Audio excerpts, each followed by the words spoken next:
Eto na, kainan na. Meron akong eggplant.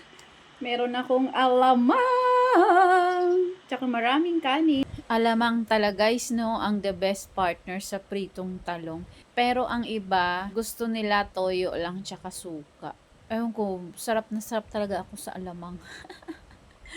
Alamang ang the best partner sa pritong talong. Tira ng kambal to almusal, corned beef. Corned beef!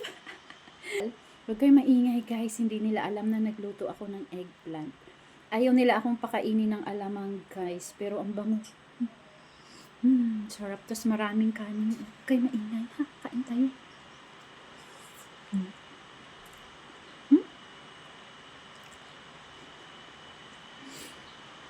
Kain, kain, kain, kain. I need someone special to say, ah! Ah! Ayaw nyo. O di akin na lang. Mm. Mm.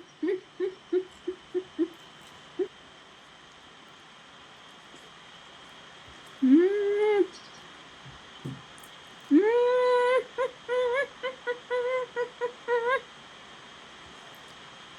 Ito yung ulam na ano, itong alamang.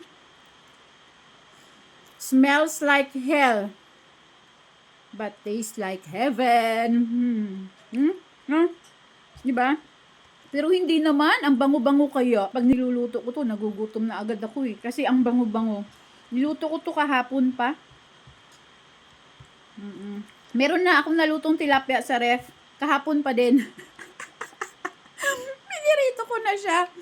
Initin lang yun. Wala naman silang problema. Hindi naman maarte mga anak ko. Initin lang yun. Tapos meron pa akong mangga na hilaw. Lagyan ko ng sibuyas, kamatis, alamang, tsaka yung ginayat na mangga. Diba? Ay, sarap.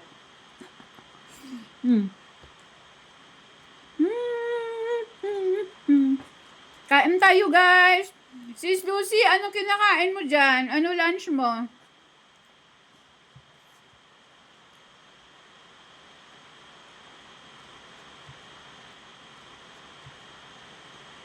Kaya ayokong nag-uulam nito eh. Kasi mapapa-only rice ako eh.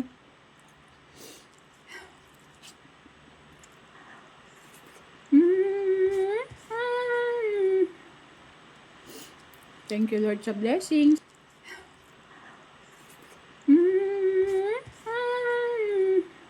Uy, mahal pa ata ang talo ngayon eh. Kasi 2 weeks ago ko na to binili. Kulubot na.